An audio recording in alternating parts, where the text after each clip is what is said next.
एकादशी के आइले नारायण गरवा पावन भइले। एकादशी के आइले नारायण गरवा पावन भइले। कहवा से राम जी अइले, कहाँ से हनुमान जी अइले।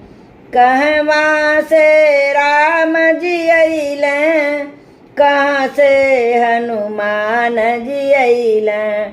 कहवा से अइले नारायण गरवा पावन भइले। कहवा से अइले नारायण गरवा पावन भइले। एकादशी के आइले नारायण गरवा पावन भइले। एकादशी के आइले नारायण गरवा पावन भइले।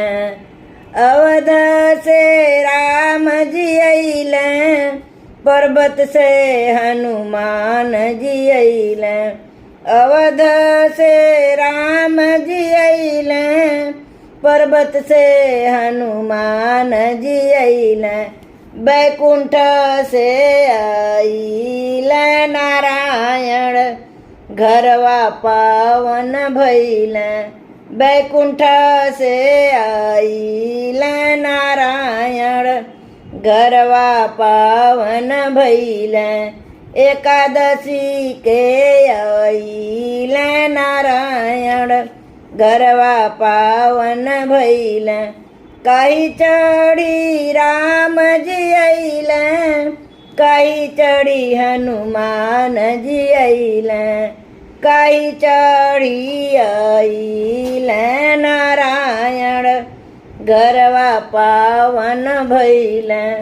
कहीं चढ़ी अइले नारायण गरवा पावन भइले।